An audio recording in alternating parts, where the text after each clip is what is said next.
I teach people how to adopt a plant-based diet and maintain it. She's a teacher who tells it like it is. Personally, I don't like raw broccoli or cauliflower. Laughing is usually involved.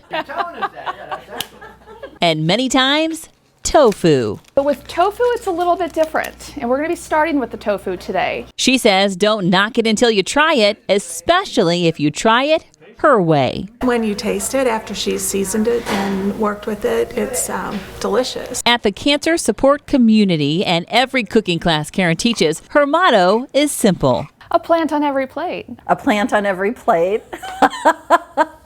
But arriving at this point wasn't always something she was open to. Just under 10 years ago, Caryn says she had no business in a kitchen. I'd never boiled water. I was known as the lean cuisine queen. I'm the girl who loved Spam. She had to endure a journey of her own that made plant-based eating eventually click. In 2008, I lost my dad to cancer. And exactly 10 weeks after he passed away, I was diagnosed.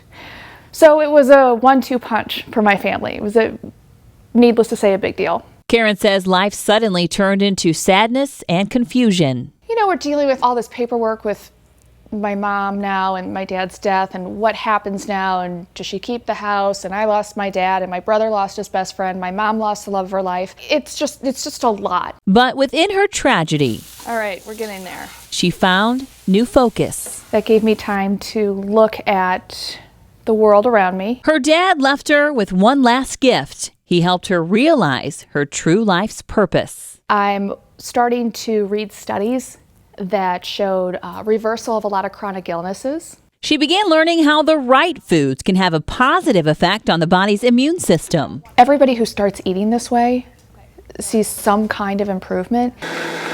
So she cleaned out her refrigerator and started cooking, or at least trying to cook. My husband says to me, "Caryn, I love you. And I know we're having a hard time." And I'm crying.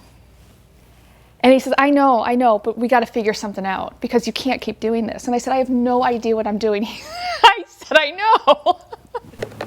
Her husband found a vegan cooking class and signed them up. We sat right in front. The instructor was making just this beautiful food. She's slinging these plants down at us. We're having a great time. The food was absolutely beautiful. And I thought, I can do this. Something clicked. She made it look so easy, which is the sign of a true expert. Almost a decade later, now the student has become the teacher. Her recipes are always simple. She makes it seem doable. Through studying and lots of practice, Caryn eventually quit her 9-to-5 job and started STL Veg Girl. Now she dedicates her life to teaching others how food can change your health and change your life. I have not been sick in 8.5 years, and I really enjoy eating this way. Now it's Caryn's job to teach people how easy it is to put a plant on every plate. I haven't had anything that I didn't love. She's a woman who will get you to eat your tofu. It's delicious. Wonderful. And she just might get you to like it too. And what would your dad say about all of this? Oh my gosh, tofu? Seriously? Caryn. I think that he would be pretty proud of my tenacity. And I bet I would get him to like tofu. And that's our class. Thank you.